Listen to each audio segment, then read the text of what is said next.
It's Mark Pires.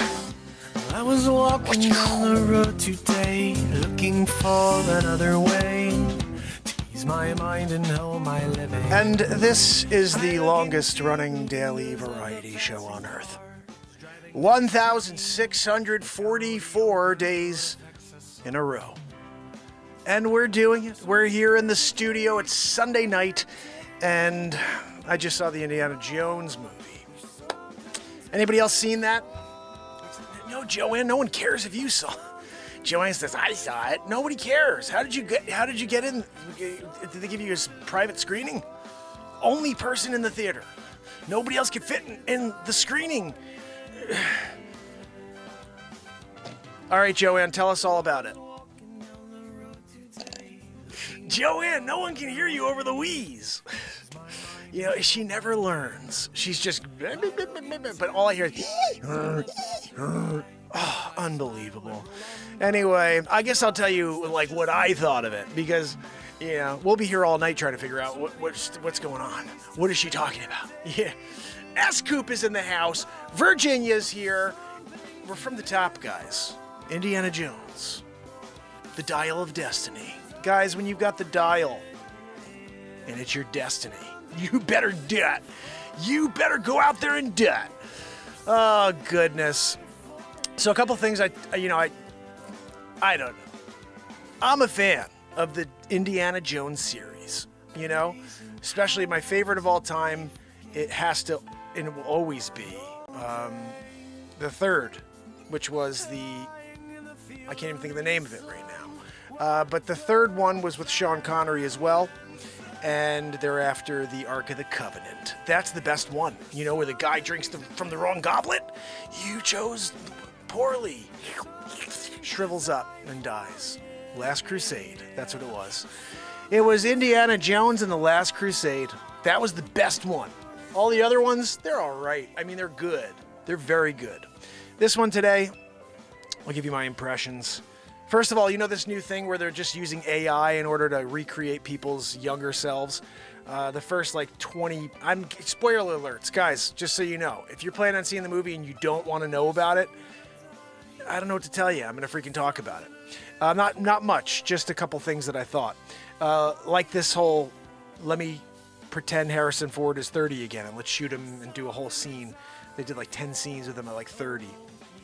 And the AI looked like a game. You know what I mean? Like, I'm watching, I'm thinking to myself, you could grab a remote control right now and you'd be like, I'm playing Indiana Jones and the Dial of Destiny. So I think they have some work to do on that, you know? I mean, it's cool. It's actually a great concept to be able to show, or for him to be able to act out something and then just, manipulate his face so he looks like he's 30 again. Cool concept. Very cool concept. But it did look kind of, kind of looked like Nintendo. I'm just saying. Matt Zabrowski's about to hit us with a woo-hoo. What's that, Zabrowski? Okay, I'll throw it to you. Woo-hoo! You did it. You know? It's like you get a moment in time. And Zabrowski comes out of nowhere and hits one out of the park every day. You know? So, Indiana Jones. The Dial of Destiny. Did he get it? Did they get the dial? Is there destiny involved? So what I do like about the Indiana Jones series is they all follow the same premise, you know. He's a teacher, he's teaching class, someone comes in and they're like, hey, we need you to find this thing. And he's like, I don't really want to do it. And then they're like, no, but you're the only guy. And he's like, nah, but I'm just kind of over it now. And then he's somehow thrust into it and he's there and he's punching people and throwing people out of cars. And I love that concept that Harrison Ford can beat up 19 guys, in a room when it's not real. But it's cool. I like the feel of it. Again, that whole AI thing was a little odd for me. But I just looked past it. I said, okay, I'm just, they're doing their best here. Hollywood, CGI in it. Come on, you could do a little better. It's 2023, But I digress. The idea behind the movie is pretty cool. But you know what I've found lately when I'm watching and I don't watch movies, but when I do, there's so much unrealistic within the cool, adventure vibe. And again, look, the whole thing's unrealistic. It's some one guy going out there and taking on the world. but they cut a lot of stuff where you'd be like, oh, okay, so how do you get from here to there? And like, well, we just pretended we did. We just are here now. Like, well, how did you get there? I'm like, well, don't worry about that. So anyway, I did enjoy the movie. Absolutely. And there's a twist there. A really cool twist in the movie. So if you do like movies that make you think, this is one of them. And there's a scene at the end which, to me, ties it all in. And if anybody out there saw it and they're like, yeah, I'm curious because something didn't make sense at the end, it all makes sense. And it's a pretty cool concept. Actually, and again, if anybody's watching and they've seen this, tell me if I'm right about this. I don't think I'd be giving away the movie by saying this. But the very last scene when Harrison Ford, Indiana Jones, shows up, he sees the main character that they've been like looking towards the whole movie. They're like, this guy's a genius and he did all this great stuff many, many years ago. And all of a sudden he's standing there in front of him. And this gentleman, genius that he is, they're looking for this dial of destiny. Okay, I'll just say the dial of destiny was created by somebody, Archimedes. Archimedes created the dial of destiny. And so they're trying to find the dial of destiny and keep it from the Nazis. That's the whole concept of this movie. And I love these movies where it's like the, good guys against the Nazis. And it's like they really dug deep on this one where they're like, these Nazis were really shooting everybody, killing everybody. So it's like you really hate the hell out of these people, which is good. You should hate Nazis. So the movie itself, again, this whole concept to me, what blew my mind is they're looking for this item called the Dial of Destiny, which was created and invented by and then manufactured by Archimedes. There's only one of them, and it's split in half, so they're trying to find two pieces. And so at the very end of the movie, they're sitting there and they meet the Archimedes and they're having a conversation, sort of. But before that happened, the very first thing you see is Archimedes looking down at a table, and all the pieces from the Dial of Destiny are on the table. And then the very next thing you see is he's holding it in his hand. He's going, Eureka. And then he has a conversation, Harrison Ford, and then again they cut, and then it's like, okay, we're freaking back in today. But here's the thing. He said Eureka because he's holding this thing in his hand that he invented, he created, and he will build, but he hadn't built it yet. He had not built it to that point. So he's holding his hand saying Eureka because he's like, this is it. This is what I'm creating. And it's in my hand, but I didn't create it yet. Character says, well, we can't give that to him. We need it. We're taking it with us. But here's the thing. Archimedes, genius that he is, he just needed to see it. He just needed to visualize what it looks like when it's complete. Because he already had all the pieces on the table. He just didn't know how to build it. He had it there. He just didn't know how all the pieces went together in order for it to become functional. So here's the twist. He may have figured it out on his own, I don't know, but he didn't. He figured it out because Indiana Jones came back and he saw it. So cool. Indiana Jones always loved history. His character is all about history, preserving history. And, he mentioned how he always wanted to meet Archimedes. He was always hoping he could meet Archimedes, but obviously timelines. And Archimedes says, you were always meant to meet me. And that's when I realized now, and again, this is me putting this together in my own mind, and I may be totally wrong, but what I think I got from it is he said, you were always meant to meet me because I cannot build this without you coming here first and showing it to me. So I'm going to carry on the rest of my life, and when I pass, I'm going to take half of this thing with me so you could find it one day. And then bring it to me so I could see it complete, so I could win this war. Totally crazy. So again, maybe I'm just totally talking out of my butt there because nobody else saw it, but if you did, I thought it was a pretty cool movie.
Guys, tomorrow at noon,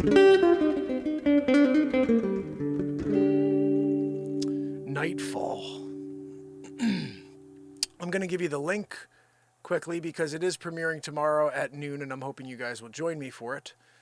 This is a crazy powerful tune. It's going on the new album. You will have a chance to buy the album on July 4th. That's just 2 days away. Pretty pumped.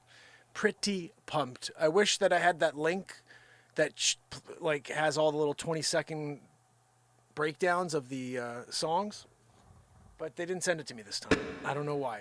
It's a link, but without those songs. So you're gonna have to wait until then. I'll play that for you. I guess I'll play the whole album when it comes out.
Sometimes when you're in the middle of playing a song and Joanne's wheezing. Lighten the load, Joanne, lighten the load. Right? Oh, goodness. That was a little out there. But sometimes there's some crazy stuff that happens when you allow and when you just go. And every night we just go, don't we? So I guess tomorrow, do it all over again, right? What's that, Joanne? You know, no one wants to hear your wheeze, Joanne. Mid-song, post-song, while they're on their drive to work, about to fall asleep, and there's never a time where anyone's thinking, you know what, I could go for a wheeze right now. Anyway. Oh, goodness. Thank you so much. Escu, Bradley, Virginia, Sid, my brother. Oh, geez. Yeah, that's probably because I forgot to turn this on. That happens from time to time. I forget to put on the actual